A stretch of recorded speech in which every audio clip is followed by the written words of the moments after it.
वो जो नोट्स दिए थे लिखने के लिए त्रिस्तरीय पंचायती राज संस्थाओं के बारे में, आयोग कौन सा गठित हुआ था, वो सब लिख लिया आपने? और उसमें खास करके उस 73वें संविधान संशोधन जिसको हमने रेखांकित करवाए थे वो लिख लिए? उसमें देखिए 2-3 बात आप हमेशा ध्यान रखिए। 73वें संविधान संशोधन को जहाँ से हम रेखांकित करवाए थे उसके पारित होने की तिथि आपको ध्यान रखना है, ये ध्यान रखना है। और वो जो बाकी अब जो खास करके पढ़ाई हो रही है लोकल सेल्फ गवर्नमेंट की, जिसको स्थानीय स्वशासन कहते हैं, अब ये पढ़ाई यहाँ से चलने के साथ साथ चैप्टर खत्म ही हो जाएगा। ग्रामीण वाला अभी पढ़ रहे हैं, शहरी इसके बाद पढ़ेंगे, फिर चैप्टर समाप्त हो जाएगा। लेकिन आपको ध्यान रहना चाहिए वो बात, और ये आपकी जिम्मेवारी है कि आप स्वयं के प्रति ईमानदार रहें। आई बात समझे? जी सर। मैं अपना काम ईमानदारी से करूँगा और आप नहीं कीजिएगा फिर भी सफलता नहीं मिलेगी, और अगर आप अपना काम ईमानदारी से कीजिएगा मैं नहीं करूँगा फिर भी सफलता नहीं मिलेगी। आई बात समझे? ये द्विपक्षीय संबंध है, मेरा और आपका एक पक्षीय संबंध नहीं है, द्विपक्षीय संबंध है। समझा था ना मैंने? हाँ तो आप बताइए, आप वो लिख लिए तो चलिए फिर दूसरी बात बढ़ाने की। हाँ बताइए अब क्या काम है आपको? है हमसे? नहीं तो वो लड़कियों में तो देखो यार होगा नहीं कुछ, सवाल है नहीं किसी के पास। खामखा भावना हमको है। अरे हमको पता है तुम लोग खामखा बोल रहे हो। अच्छा चलिए ठीक है फिर देखते हैं। अरे लिखो यहाँ, आइए देखें जरा।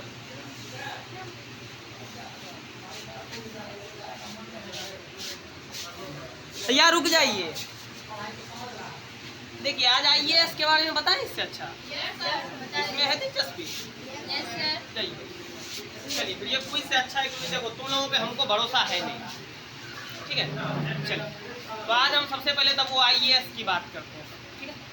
देखिए एक आपने ये शब्द बहुत बार आज तक सुना होगा, IAS, IPS, IFS, IRS, और इसमें से IFS और IRS ना भी सुना हो तो IAS और IPS तो सुना ही होगा।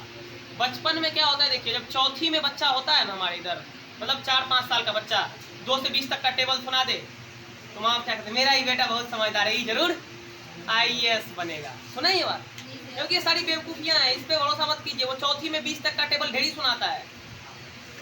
ये देखिए आज आपको हम समझाते हैं वास्तविकता, IAS बनने की आकांक्षा कैसे बनी, क्या बना जाता है, क्या प्रोसीजर, वो तो समझाएंगे ही। सबसे पहले समझ लीजिए कि आपने देखा होगा जब कोई बचपन में बहुत पढ़ने में थोड़ा सा 50 में एक दिन 50 आ गया तो माँ बाप क्या पीठ ठोक के बोल देते हैं, ये जरूर IAS बनेगा।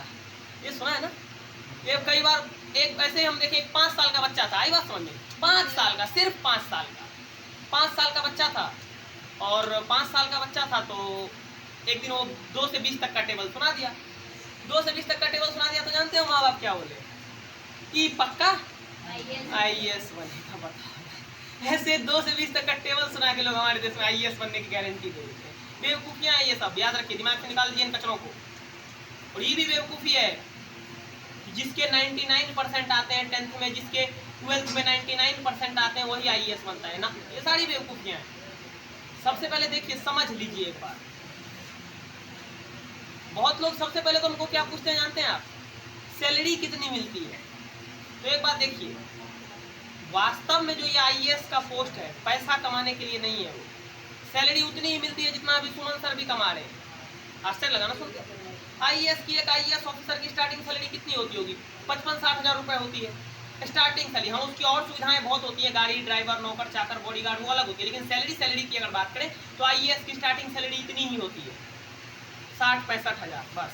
तो आप कहिएगा इतना तो सुमन सर तो एक सुमन सर भी वही है, नहीं ऐसा नहीं है। देखिए IAS बनना पावर का खेल नहीं है। आपको बहुत लोगों को लगता होगा कि IAS बनने में चलिए पैसा नहीं है, पावर तो है, जो चाहेंगे वो होगा, जिला नाचेगा इशारे पे। वो बात सही है आपकी, लेकिन याद रखिए IAS बनना पैसे से ज़्यादा, पावर से ज़्यादा रिस्पॉन्सिबिलिटी है। आई बात समझ, आपके ऊपर उस पूरे जिले का रिस्पॉन्सिबिलिटी है, वो पूरा जिला आपको संभालना है। आपके कलम के एक साइन से वो पूरे जिले की नियति तय होगी। लाखों लोग आपके कलम के एक दस्तखत से प्रभावित होंगे, इतना बड़ा पद है वो। और आपको एक लगता होगा कि डीएम बनना कितनी बड़ी बात, लगता होगा ना। आप लोग जिंदगी में डीएम से बड़ा तो शायद नौकरी सुने भी नहीं होंगे। क्यों? आपको आप जान के आश्चर्य होगा, एक आईएएस ऑफिसर के लिए डीएम तो स्टार्टिंग होता है। अब समझिए जैसे नर्सरी टू 10th इधर सुमन सर चलाते हैं ना, तो आईएएस ऑफिसर के लिए डीएम होना नर्सरी है। कहिएगा जो यार जिसका नर्सरी डीएम है उसका 10th कैसा होगा, ग्रेजुएशन कैसा होगा, पीजी है बस सर प्रणाम अब नहीं, पीएचडी कैसा होगा फिर वगैरह। यार सर अब बस कीजिए। देखिए जब एक आदमी मान लीजिए कि 24, 25, 26, 27 साल की उम्र में, देखिए आईएएस बनने का असली मजा तभी है जब आप कम उम्र में बन जाए, 24, 25 साल में बन जाए, 26, 30 के अंदर बन जाए। उसके बाद बनिएगा तो खैर ठीक है, लेकिन उतने ऊपर तक आप नहीं जा पाइएगा उस सर्विस में। मान लीजिए एक आदमी 25, 26 साल की उम्र में आईएएस ऑफिसर बन गया, 26, 27 साल, 28, 30 साल तक, 32 तक भी आईएएस बन गया।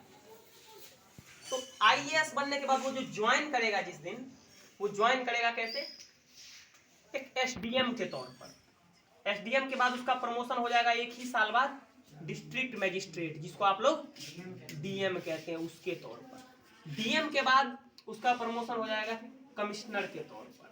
कमिश्नर के बाद वो प्रमोट हो जाएंगे किस पे, ज्वाइंट सेक्रेटरी के पोस्ट पे। ज्वाइंट सेक्रेटरी के बाद वो प्रमोट होकर क्या बन जाएंगे, एडिशनल सेक्रेटरी। और अगर कहीं नौकरी बची रह गई तो एडिशनल सेक्रेटरी के बाद वो आदमी बनेगा सेक्रेटरी। और सेक्रेटरी कितना बड़ा पद है भारत सरकार या बिहार सरकार में, आप इस बात का अंदाजा नहीं लगा सकते। इसका उदाहरण देके समझाते हैं हम। आपने सुना होगा जैसे अभी बिहार का जो एजुकेशन सेक्रेटरी है बिहार के, आई बात समझ, अभी जो बिहार के